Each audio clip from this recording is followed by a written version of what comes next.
Bienvenue à tous mes chers Moonies dans le podcast Come on the Moon. Alexane, je suis ravie de vous accueillir dans ce podcast où nous parlerons entrepreneuriat bien sûr. Nous parlerons également communication digitale à l'aide d'interviews de professeurs de yoga, d'interviews d'entrepreneurs, tout cela lié à la communication digitale. Il y aura certains épisodes dédiés à des interviews, d'autres épisodes spéciaux Come on the Moon et des épisodes également sur le cycle lunaire allié à chaque mois pour les entrepreneurs. J'espère que ces nouveautés vous plairont et n'hésitez pas à nous faire vos retours par message, par mail, en laissant des petites étoiles sur les plateformes dédiées comme Apple Podcast, des commentaires. Ça nous fera très très plaisir d'échanger avec vous. Je vous souhaite une très bonne écoute.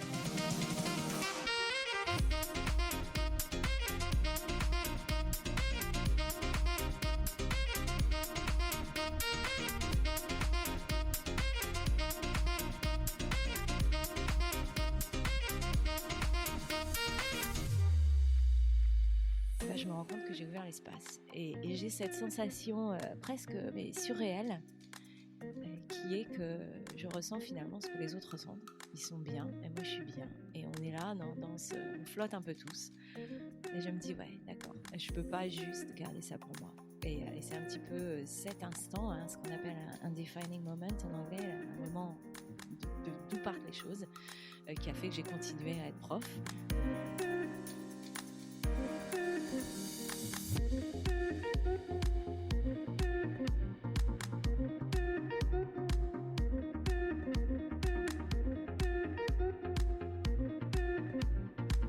Aujourd'hui, je suis ravie de recevoir Coralie pour raconter son parcours avec le yoga, entre ses voyages dans le monde et notamment sa vie à Singapour, à Londres, mais son retour aussi en France, puis la création de son podcast La beauté des mondes. Enfin, vous verrez, c'est un échange très enrichissant et intéressant, surtout passionnant. Elle le raconte beaucoup mieux que moi.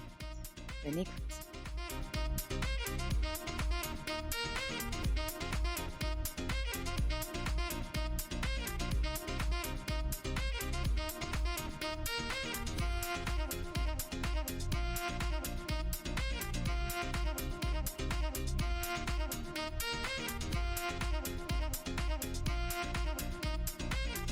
Hello Coralie, je suis ravie de te retrouver aujourd'hui pour ce nouvel épisode du podcast où tu vas pouvoir nous raconter ton parcours avec le yoga et puis bien plus encore. Salut Alexane.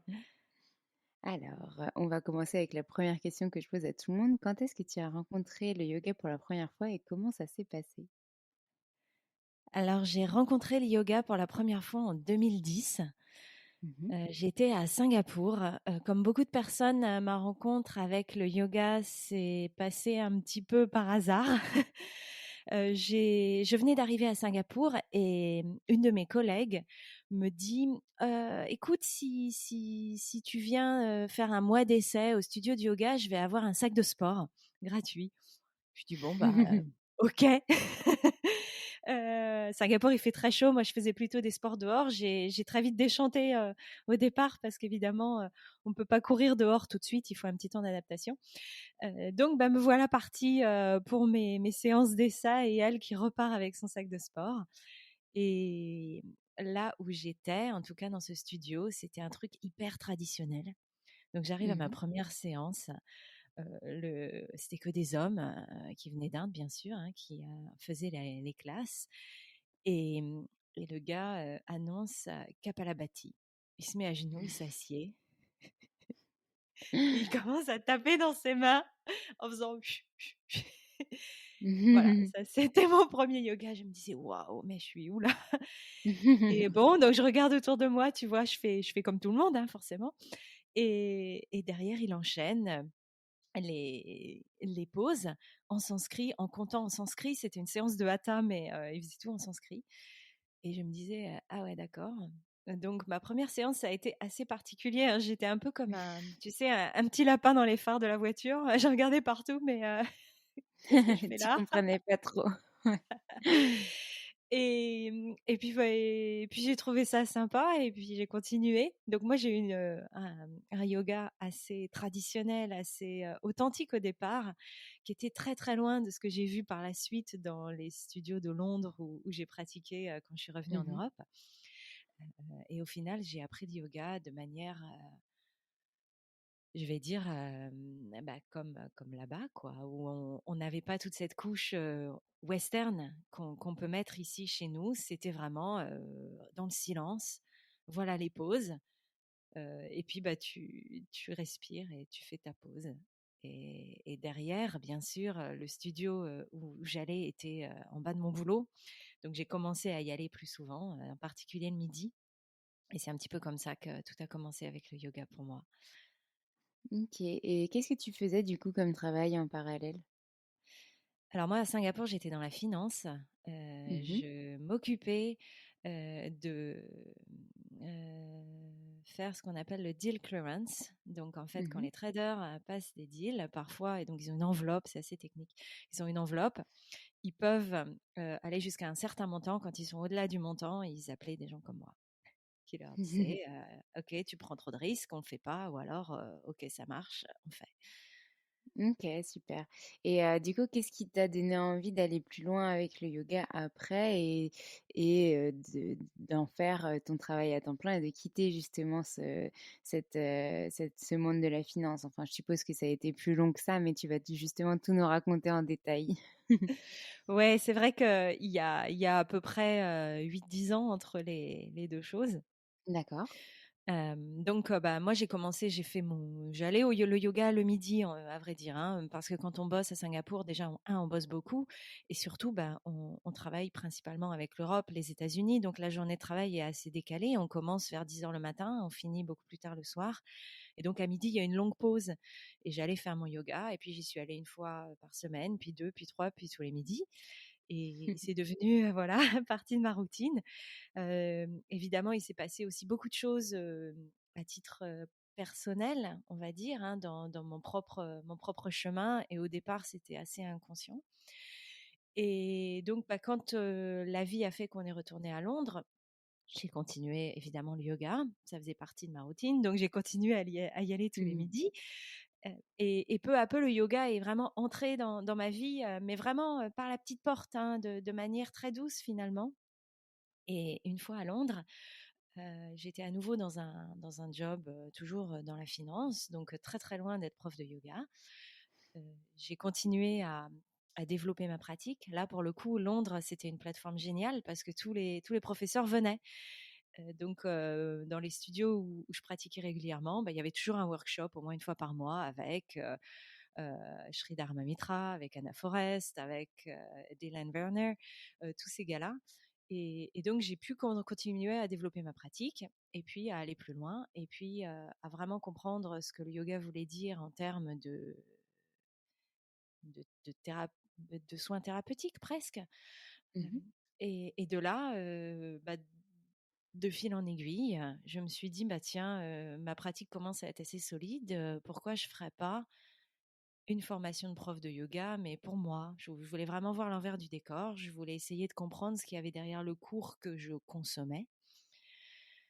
Et puis la vie a fait que le studio où j'ai fait ma formation avait aussi une fondation, une association caritative qui amenait le yoga là où les gens ne pouvaient pas accéder au yoga. Hein. T'imagines que le yoga à Londres, ça coûte très Mmh. cher. Donc quand on a... Oui, j'ai on voulu est- prendre un cours une fois et je suis partie. Bon, pas que pour ça, pas que pour ça, parce qu'à Paris, c'est vrai que les prix sont aussi, un peu exorbitants, mais Ouais. parce que, dans le studio où je suis rentrée, je me suis pas du tout sentie à l'aise et j'avais pas du tout finalement envie de pratiquer dans ces conditions, donc du coup, je suis sortie.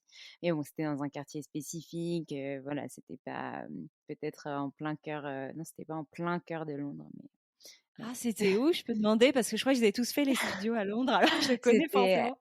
c'était à Camden Town. Donc Ouais, désolée pour mon accent et je crois que c'est une chaîne et donc je sais pas, quand je suis rentrée, je pense qu'il devait y avoir un cours qui allait bientôt commencer, ouais.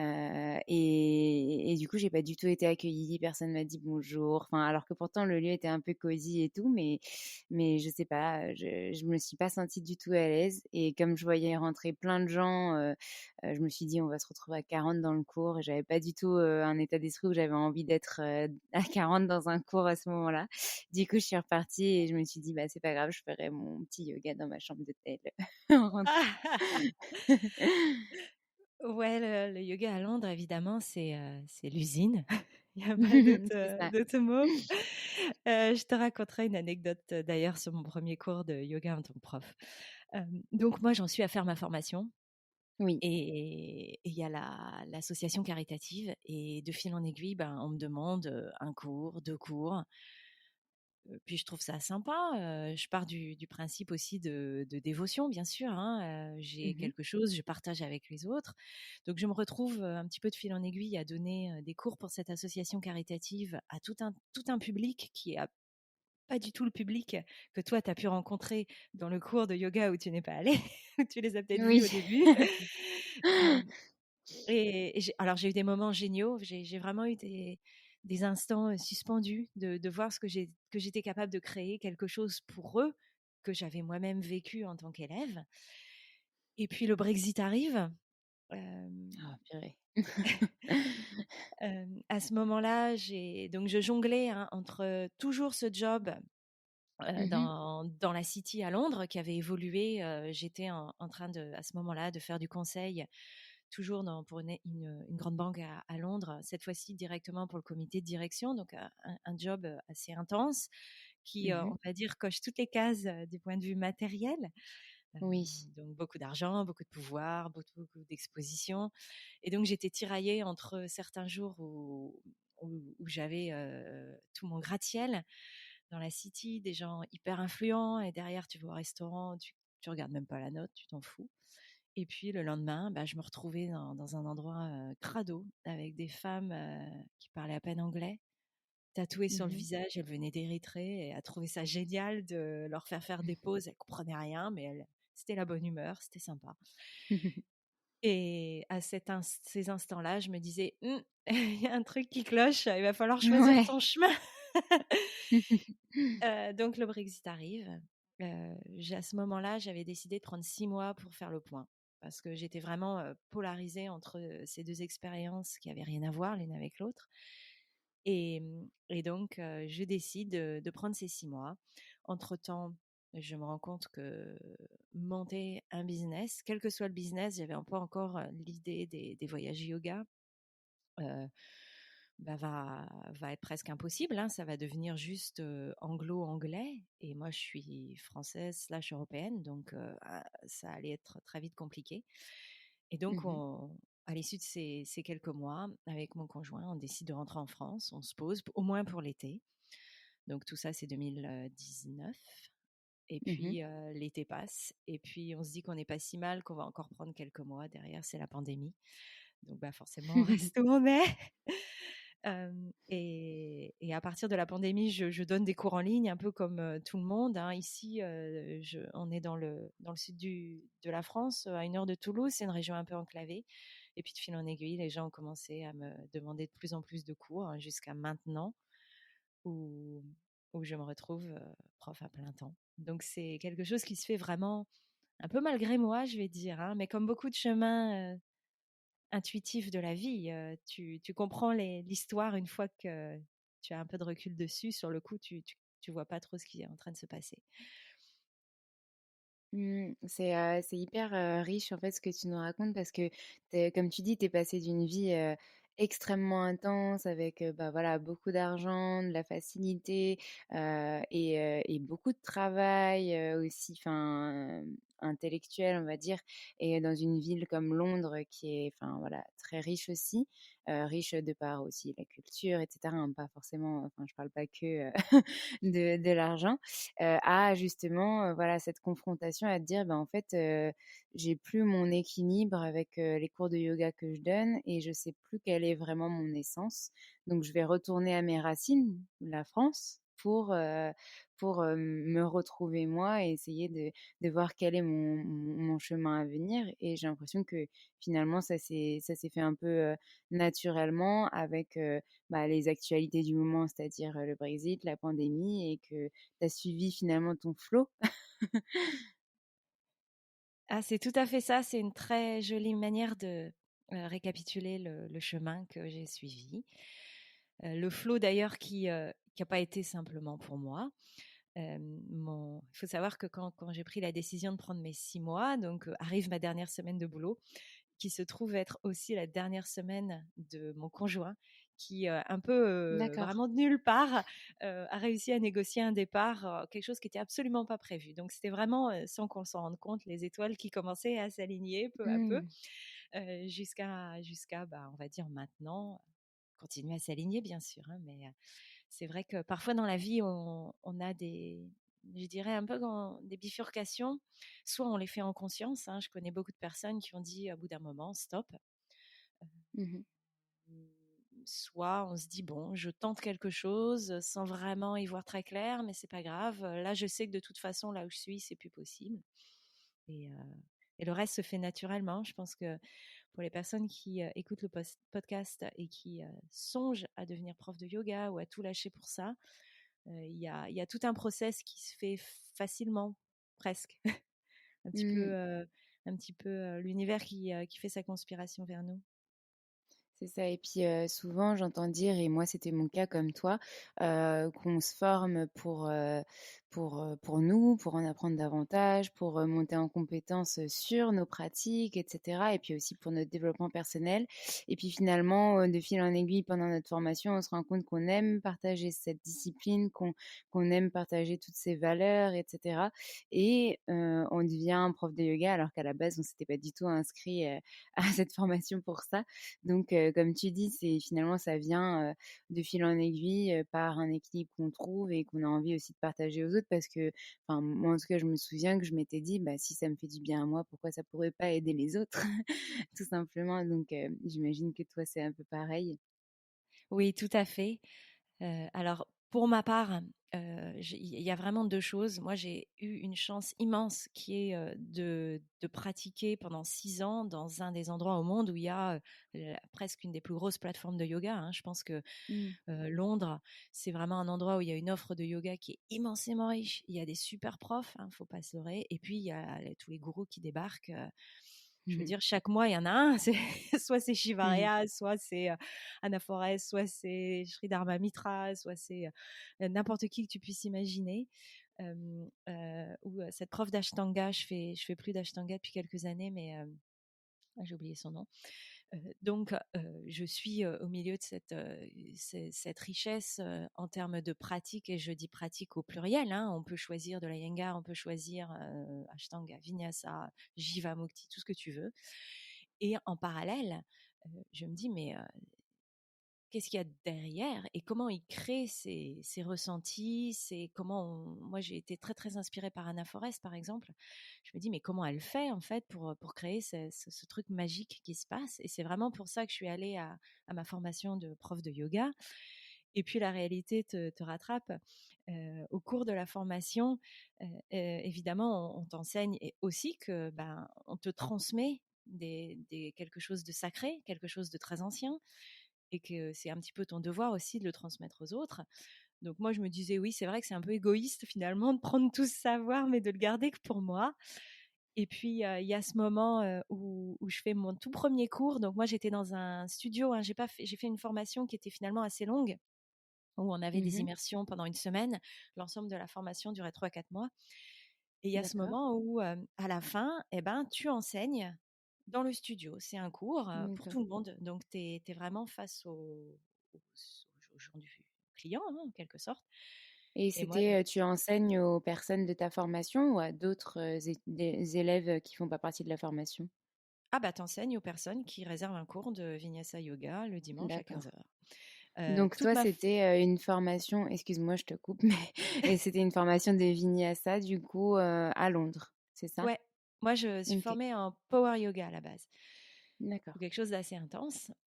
Donc pendant toute ma formation, tu enseignes à tes petits collègues, hein, comme tout le monde, et tu as vraiment à la fin un vrai cours. Donc tu es confronté à peut-être que les gens viendront pas, tu es confronté à peut-être que tu vas avoir quelqu'un qui va avoir besoin d'être assisté, etc.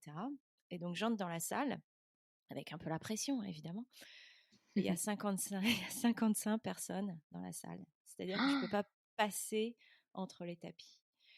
Et il y a Ah, ma purée. formatrice qui me regarde, l'air un peu rigolard, un peu désolée pour moi en même temps. Elle me dit, bah vas-y, allez, Bon cours.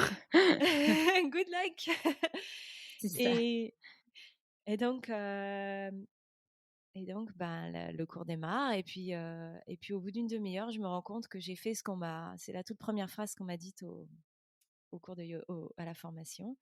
Ton job, c'est d'ouvrir l'espace et de le tenir. Et une fois passé le premier abord qui est très impressionnant, surtout quand tu as beaucoup de yogi parce que tu sais pas où donner de la tête, Mmh. euh, et ben, je me rends compte que j'ai ouvert l'espace. Et j'ai cette sensation presque mais surréelle qui est que je ressens finalement ce que les autres ressentent. Ils sont bien et moi je suis bien. Et on est là, on flotte un peu tous. Et je me dis, ouais, d'accord, je peux pas juste garder ça pour moi. Et c'est un petit peu cet instant, hein, ce qu'on appelle un defining moment en anglais, un moment d'où partent les choses, qui a fait que j'ai continué à être prof, alors que à Londres, c'est un endroit hyper compétitif. Quand on est prof de yoga à Londres, on vit très rarement de ses classes. Hein. Il y a Mmh. tellement de profs, tellement de formations. Et puis, c'est aussi ça qui a fait que j'ai voulu transmettre ça à des gens qui, à la base, n'auraient pas pu avoir accès. Donc, je me suis dirigée au départ vers l'association caritative. Et quand je suis revenue en France, dans la ville où je vis, il n'y a pas de studio de yoga, il y a quelques profs. Et je me suis dit, bah tiens, c'est un super terrain de jeu parce que eux non plus, ils ont pas accès finalement. Mmh. Oui, c'est superbe, enfin, comme explication et puis comme, enfin, vision du chemin, finalement qui s'est ouvert à toi. Et du coup, c'est en parallèle de ça, donc après ta formation que vous avez décidé de repartir en France. Est-ce que ça a eu est-ce que le yoga a eu un impact sur le fait de repartir en France ou c'était vraiment en lien avec ton travail, dans la finance? Alors à ce moment-là, j'avais fait mon break, enfin j'étais en plein break. Euh, D'accord. je, j'avais énormément bossé. Il faut que vraiment tu t'imagines que les 2, 3 dernières années, je bossais quasiment tous les jours. Mmh. C'était un job hyper intense. Et, et en parallèle, je faisais la formation de prof de yoga et je donnais les cours de yoga. Donc ça commençait à être en route pour le burn-out. C'est ça. et, et donc, on arrête tout. On décide avec mon conjoint de se prendre du temps aussi pour voyager. Donc, on se fait le chemin de Stevenson avec des ânes pendant une semaine. Ensuite, on part à un mois, un truc de fou. On part à Seoul, on part à Mongolie. On revient, hop, on repart au Canada. Et arrive ce moment où on se pose la question de qu'est-ce qu'on fait et où. Moi, j'ai l'idée de faire des voyages yoga justement en Mongolie. Je suis sur mon cheval, on est en train de rentrer de notre journée. Et à un moment, je me dis, oh bah tiens, je me ferais bien du yoga. C'est dommage, j'ai pas mon tapis. Et en parallèle, je me dis, mais attends, mais si toi, tu ferais du yoga à la suite d'une journée de voyage, pourquoi pas d'autres personnes? Enfin, tout le monde fait pas forcément envie de faire une retraite hardcore, 6 heures de yoga par jour. Donc, je commence à me dire que ce serait sympa de faire des voyages yoga. De là, se passe évidemment la réalité du Brexit, qui est que monter une Mmh. agence de voyage yoga à Londres, ça veut dire que tu finis par ne pouvoir vendre qu'à des Anglais. Je sais aussi que c'est pas évident de faire du business en tant que Français à Londres, hein, surtout depuis le Brexit. Il y a vraiment un gros clivage. Mon ami, lui, est en train d'apporter son conseil à une boîte qui se monte, qui fait de la livraison de repas diététiques à domicile. Donc finalement, la France est presque un choix par défaut. Et surtout, j'en ai marre qu'il fasse pas beau. J'ai envie de soleil. Londres est une ville hyper intense. Donc ça commence aussi à me peser. Et c'est comme ça finalement qu'on décide de partir, plus par choix personnel, plus un peu guidé par l'intuition. À ce moment-là, il n'y avait plus du tout la finance, c'était derrière moi, même si bien sûr j'avais laissé la porte ouverte. J'avais dit, ah, je prends Mmh. 6 mois, mais bon, bien sûr, hein, si tu as besoin de moi, n'hésite pas, rappelle-moi. en espérant que ce soit jamais. Et c'est un peu comme ça qu'on a débarqué en France.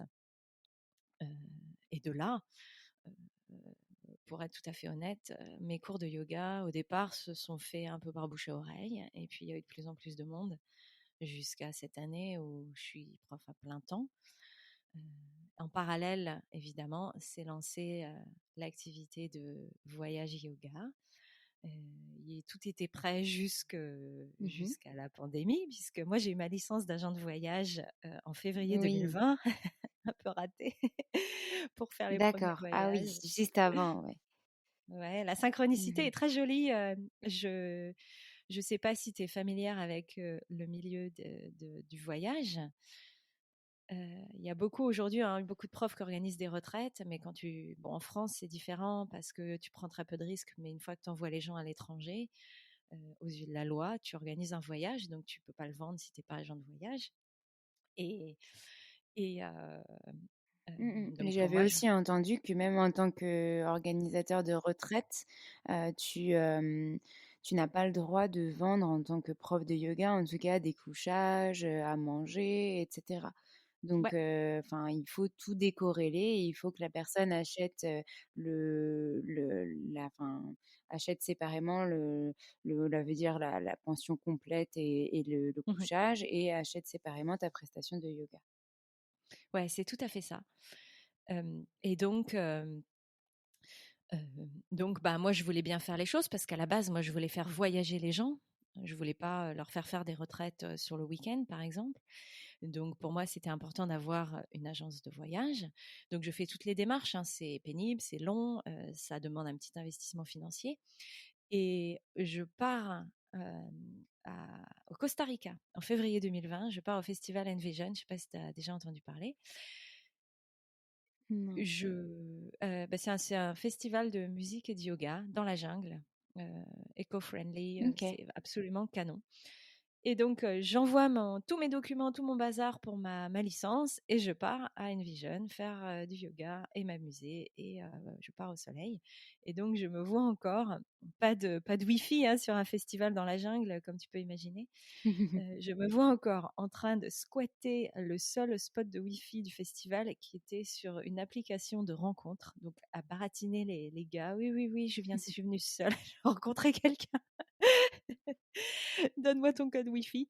Là, je découvre que j'ai eu ma demande de licence acceptée. Youpi, bah super, hein, c'est parti. Je vais rentrer du Costa Rica et tout lancer. Et en fait, je rentre de Costa Rica, je chope le Covid à Madrid et derrière, c'est le confinement. Donc, tout s'effondre en Oh, quelques semaines.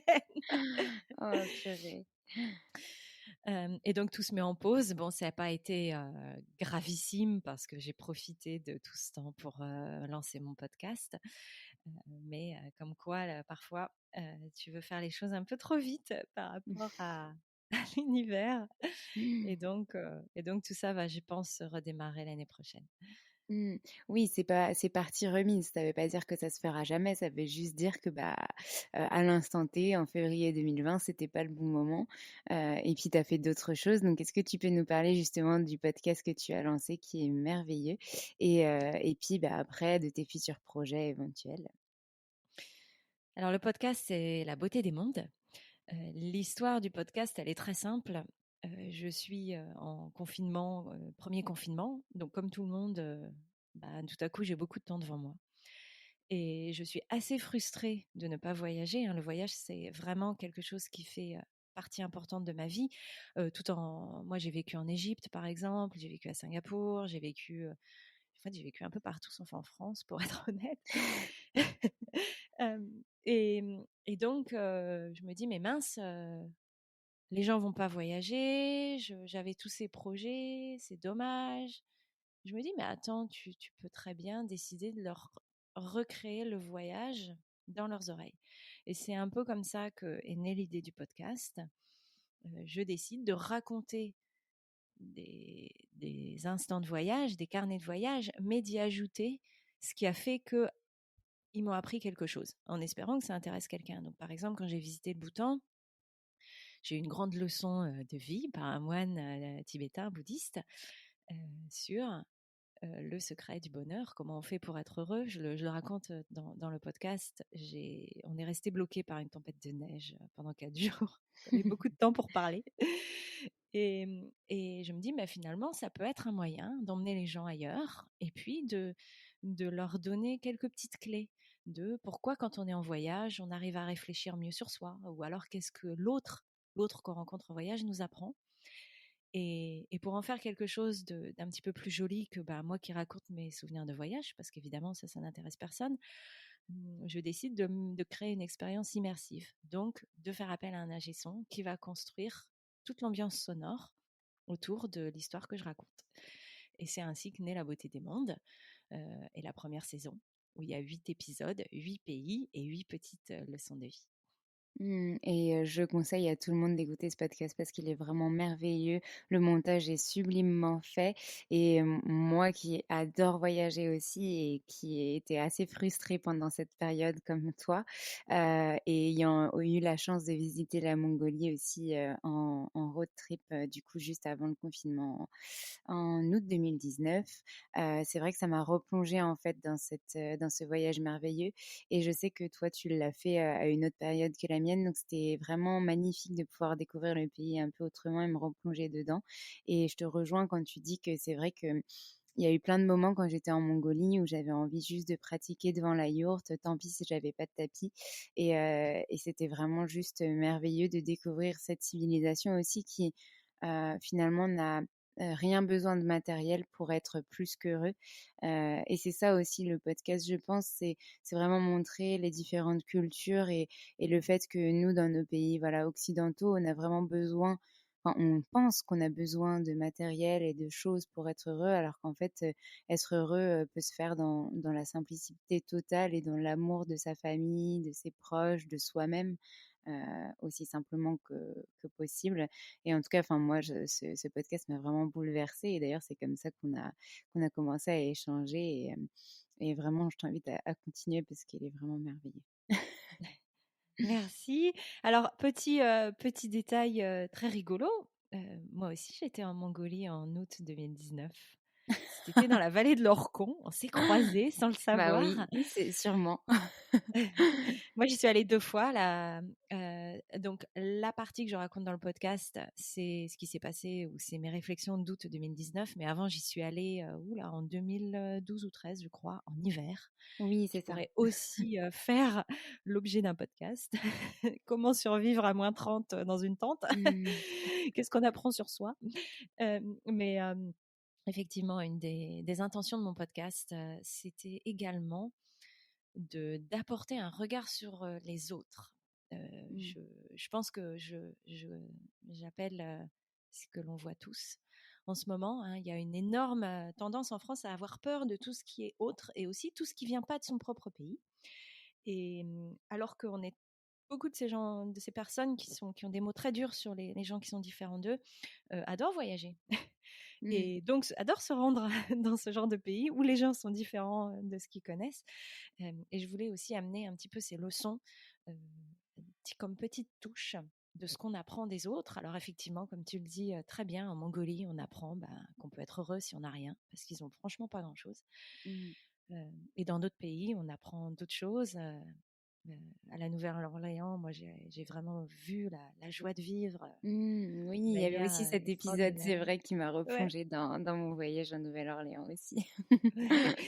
Et de pouvoir se dire, de pouvoir aussi éduquer hein, l'auditeur mais la prochaine fois que tu vas en voyage ou que tu ailles, hein, observe un Écoute. peu les gens, écoute, voilà, regarde si tu peux pas apprendre quelque chose d'eux, parce que c'est ça qui fait la richesse du voyage et c'est ça qui fait qu'on apprend aussi sur nous-mêmes finalement. Mmh, mmh, Mais mmh. quand on a une pratique de yoga derrière, avec toute la philosophie qui va avec, on a, on a une C'est expérience qui est encore décuplé. plus... Voilà. C'est vrai. Et du coup, une saison 2 arrive bientôt, c'est ça? Oui, j'espère, pouvoir, lancer la saison 2 l'année prochaine. Il y a 2 petites choses, pour que ça arrive. La première, c'est de trouver, des fonds pour payer l'ingénieur du son qui Mmh. crée les ambiances sonores. notre ingé son qui s'appelle Aurélien. Alors lui, il a bossé sur Voyage en terre inconnue, donc c'est vraiment son job d'écouter un truc Mhm. et de créer le son autour. Euh, bon, évidemment, d'avoir cette qualité d'immersion, hein. Je voulais un son super chouette, un vrai beau sound design pour que dès qu'on commence à écouter le podcast, on parte. Pour moi, Mhm. tout le podcast, dans mon intention, c'était que les gens s'assoient, mettent leur casque, ferment les yeux et hop, d'un seul coup, ils sont plus là, comme un petit voyage chamanique, hein. Mhm. Donc, ça coûte des sous. Donc, Oui. je vais me pencher sur une campagne de crowdfunding parce que finalement, les gens qui écoutent La Beauté des Mondes sont fans. Ils écoutent tous les épisodes derrière. J'ai eu Mhm. beaucoup de chance. Et puis, je dois aussi les écrire. J'ai eu une rentrée bouleversante, hein, puisque je me suis retrouvée avec 4 fois plus de cours de yoga que j'en avais prévu. Donc, finalement, ça occupe. C'est chouette aussi de voir que les gens apprécient son travail. Donc, je dois les écrire. D'ici là, évidemment, je vais aussi me pencher sur des petites conversations parce que finalement, moi, c'est chouette de raconter ce que j'ai vécu, mais j'ai aussi envie d'inviter des gens qui connaissent ces pays ou alors qui ont quelque chose à dire sur le thème qui est associé au pays, de partager leur expérience, hein. Pour moi, la beauté des mondes, tout le monde a vu la beauté du monde quelque part. Donc, on en a longuement parlé. Tu vas venir nous parler de ce que tu as vu comme beauté du monde en Mongolie. Mhm. Donc, entre les deux, il y aura ça. Mais effectivement, j'ai aussi ce devoir, tout comme en tant que prof de yoga, j'ai aussi le devoir d'enseigner le yoga aux gens qui me demandent. Là, je crois que j'ai le devoir de répondre à tous ces gens qui m'envoient des messages en me demandant mais où est la saison 2? Où est la saison 2? Et de C'est répondre. ça. Et ben si ces personnes-là écoutent aussi le yoga dans nos vies, ils sauront que la saison 2 est en préparation et que tu ne les oublies pas. Non, il se rappelle à moi, t'inquiète pas. Est-ce que du coup, tu as d'autres projets dont tu as envie de nous parler, que tu as envie de lancer peut-être cette année ou plus tard? Donc, je sais que tu as envie quand même de lancer cette agence de voyage yoga. Est-ce que tu as déjà un ordre d'idée de quand ce sera faisable? Et puis, peut-être d'autres projets que tu as envie de mettre en place. C'est déjà super le podcast. Ouais, alors je te cache pas que ça fait quand tu es prof de yoga quasi à plein temps, ce qui est en soi une bénédiction, hein. Je sais qu'il y a énormément de profs qui galèrent, donc je Mmh. reconnais évidemment l'immense chance que j'ai de pouvoir enseigner aussi souvent. Le podcast, les voyages, euh, c'est évidemment ce que j'aimerais aussi mettre en place l'année prochaine. C'est pas évident parce que on est confronté à quand même pas mal d'instabilité dans le sens où évidemment chez nous la pandémie a l'air d'être plus ou moins sous contrôle. Ailleurs, c'est pas forcément le cas, hein. Si je donne un exemple tout simple, je crois que Bali, la Thaïlande, ils ouvrent que seulement à Noël. Je Mmh. crois que le site d'Angkor, il l'ouvre en test en décembre pour des personnes complètement vaccinées. Donc, c'est encore très, très incertain. Mais Mmh. j'aimerais pouvoir mener à bien 5 voyages l'année prochaine. Donc, moi, j'offre des voyages yoga, c'est-à-dire que c'est un vrai voyage et il y a du yoga tous les jours, mais Mmh. on n'est pas du tout dans une retraite, dans un endroit où on ne bouge pas, hein. On voyage, on fait des trucs et tout la journée. Si possible, j'aimerais mettre en place, heu, la Mongolie cet été, enfin été 2022. J'aimerais, faire quelque chose à La Réunion. J'ai toujours le Costa Rica dans ma tête, mais c'est un petit peu plus complexe parce que là, pour le coup, on a besoin d'assurance, et cetera, pour s'y rendre. Donc, c'est peut-être un peu jeune, peut-être toute fin de l'année prochaine ou en 2023. J'ai aussi un joli projet avec un château de grand vin dans le Bordeaux, de faire une coopération parce qu'ils ont aussi quelque chose en Argentine, donc de faire un Mmh. séjour d'œnologie, un séjour plus où on y va avec son mari, sa famille, par exemple. Super. Ouais, donc ça c'est pour dans un an, puisqu'en Argentine on y va en hiver pour nous. D'accord. Et puis peut-être l'Italie au printemps. Mmh. C'est beaucoup de beaux pays en tout cas. Ouais, ouais, ouais, c'est très chouette d'avoir ça un petit peu en ligne de mire, un petit peu Mmh. comme Étoile du Nord. c'est ça. Même s'il faut être réaliste, hein, c'est un gros travail de mettre ça en place. Et puis surtout, j'espère que les conditions de voyage seront plus faciles parce qu'aujourd'hui, si un pays ferme ses frontières, euh, c'est compliqué pour tout le monde, pour la Oui, personne qui organise le voyage, mais aussi pour les personnes qui voyagent. mmh mh. C'est vrai. Et pour le coup, bah, c'est un peu, out of control, comme on dit, par rapport à nous. Mais c'est aussi ça finalement le yoga, se lâcher prise et essayer de vivre, dans l'instant présent et au jour le jour sur ce qui peut être fait par rapport à nos envies. Tout à fait, tout à fait. Est-ce qu'il y avait autre chose, dont tu voulais nous parler, que j'ai pas forcément évoqué comme question ou enfin voilà que j'aurais pas pensé à te demander? Je sais pas comme ça. Peut-être on peut parler un petit instant de comment on voit le yoga, Mmh. tu vois. Comment le yoga évolue. Je sais que le yoga a énormément explosé pendant la pandémie. Oui. Mmh. Beaucoup de personnes se sont mis à faire du yoga, en particulier en ligne. Euh, est-ce que, euh, est-ce que toi, tu vois, on va dire, le côté business du yoga augmenter à gogo, un petit peu au détriment du côté plus traditionnel, de pourquoi c'est fait, hein, à la base, c'est un outil d'exploration de soi. Mmh mh.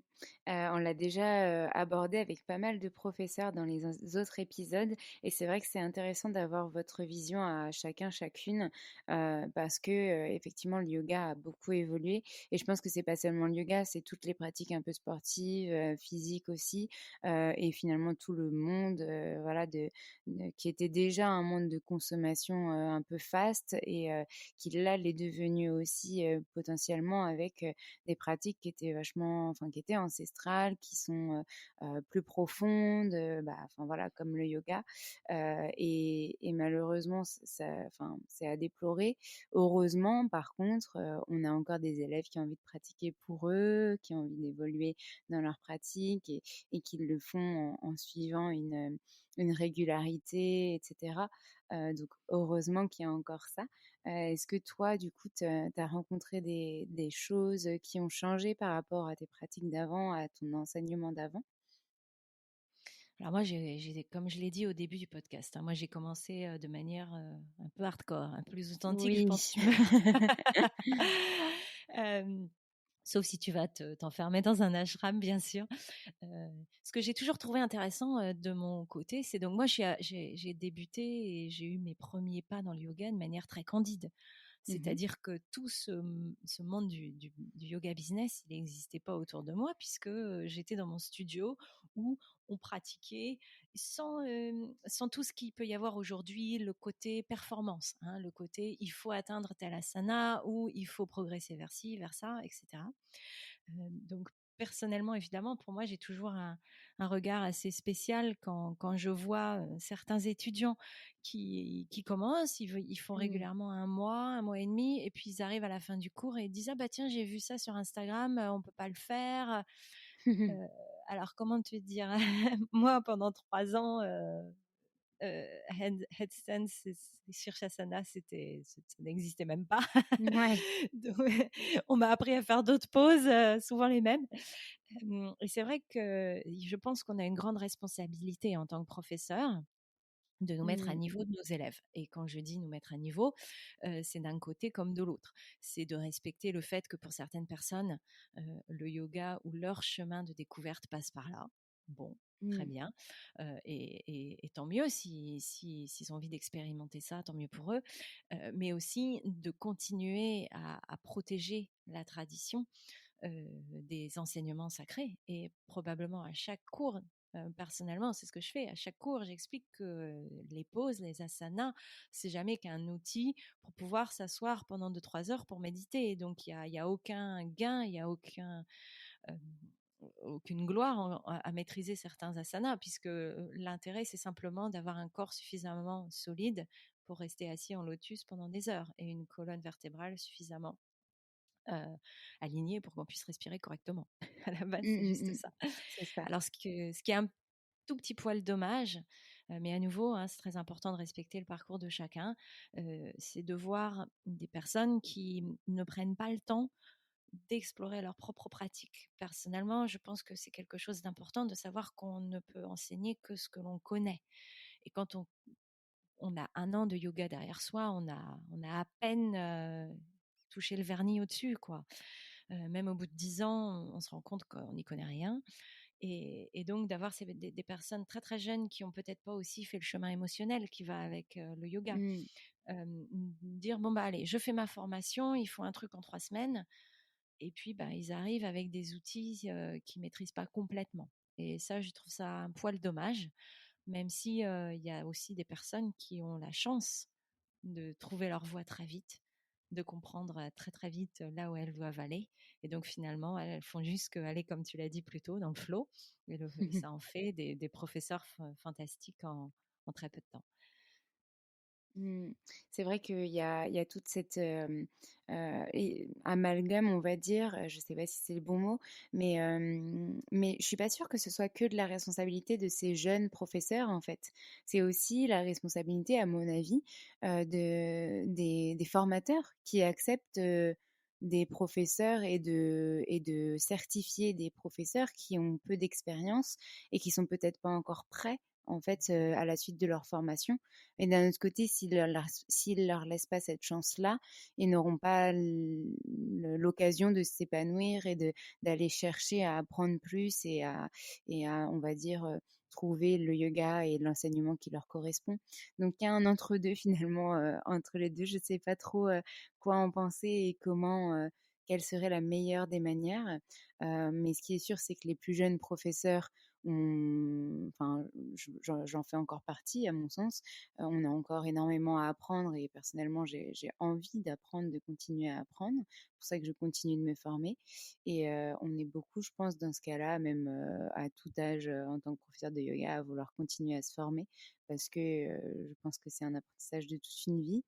Euh, et voilà, c'est notre responsabilité finalement de se dire, bon, bah voilà, j'ai encore des lacunes sur tel ou tel point de vue du yoga ou telle valeur. Donc, j'ai envie d'aller plus loin, d'aller explorer, de me renseigner, etc. Oui, tu le dis très bien, c'est le chemin d'une vie, et surtout notre pratique évolue au fur et à Mm, mesure mm, mm. de notre parcours. Et donc forcément, bah, notre toute première formation, qui était peut-être ce qui nous correspondait à un moment donné, et peut-être forcément à la suite de ça, je ne vais pas dire plus adapté, parce que quand on a une bonne formation de base, on a un socle sur lequel s'appuyer, mais on peut aller chercher ailleurs ou Mm, mm, mm. aller un petit peu plus dans le détail, on va dire, dans certains aspects de la pratique. Oui, oui, oui, exactement. Je suis totalement d'accord avec toi. Est-ce que tu avais peut-être un dernier message que tu as envie de nous faire passer? Souvent, je parle de dédicace, mais ça peut être aussi une citation, quelque chose qui t'inspire et un message que tu as envie de transmettre à nos auditeurs et aux personnes qui vont t'écouter, peut-être tes élèves. Alors, j'ai beaucoup de citations qui m'ont beaucoup inspirée, mais je vais évidemment, comme tout le monde, si je vais en dire une parce que c'est ma préférée, et après je vais parler d'une professeure qui m'a énormément inspirée. Mhm. Euh, la citation, pardon, qui m'a qui m'accompagne souvent, c'est euh, ceux qui dansent sont vus comme des fous par ceux qui ne peuvent pas entendre la musique. Et je Mm, sais que parfois, quand on évolue dans le milieu du yoga, il y a le regard de l'autre est souvent très spécial, hein. Il y a beaucoup de jugements, il y a beaucoup d'a priori, euh, et finalement, peut-être que ces personnes-là n'ont pas encore eu l'occasion d'entendre la musique que nous on entend, qui est mm, ce que j'appelle le son du silence, hein, une belle pratique qui finit par une belle méditation. Finalement, c'est riche de beaucoup de choses mm, dans l'instant d'immobilité qui se crée. Donc ça, c'est vraiment quelque chose qui m'accompagne très, très, très souvent, de me dire à chaque fois qu'on a ce petit truc qui vient nous titiller, de revenir au côté sacré, hein, parce qu'on ne fait jamais qu'évoluer entre la vie réelle, le côté sacré du yoga.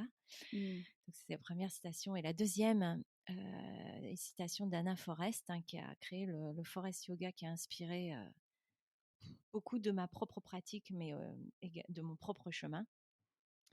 Elle a dit à un moment dans son livre, je crois, ou dans un atelier, en allant en Inde, j'ai découvert qu'on pouvait être sauvage et sainte à la fois. Et, et vraiment, j'ai trouvé ça fantastique parce que de mon côté, j'enseigne le yoga pour apprendre aux gens à trouver leur propre liberté. Donc à passer au-delà des couches des émotions, peut-être des traumatismes, à vraiment aller chercher en dessous de ça, qu'est-ce qu'il y a, qui tu es, de pouvoir peut-être trouver l'instant d'immobilité dont je parlais avant. Si certaines personnes, on va pas mentir, ils viennent au yoga parce que ça va pas très bien, ou il y a quelque chose qui cloche, ou ils se sentent pas comme ils voudraient se sentir, et ils trouvent le yoga pour explorer ça. Et donc, ça donne un chemin qui parfois est très chaotique.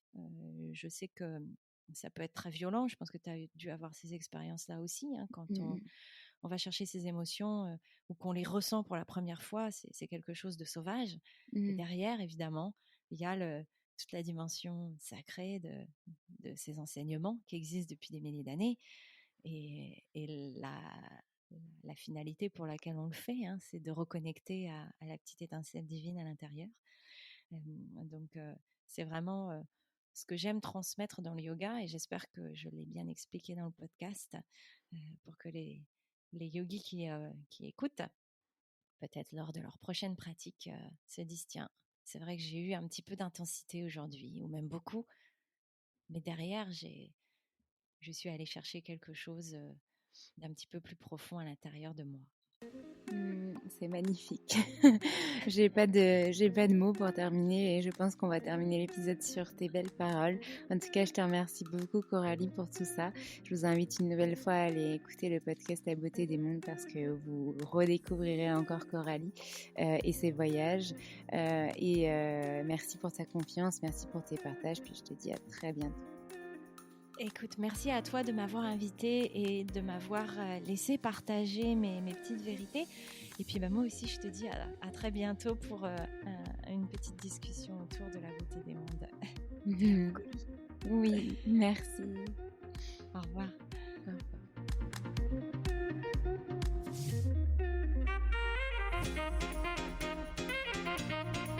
Merci à tous d'avoir écouté cet épisode, j'espère qu'il vous a plu, et si c'est le cas, n'hésitez pas à nous laisser des commentaires et petites étoiles sur Apple Podcast. Vous pouvez aussi nous envoyer des messages en privé, ça nous fera très plaisir.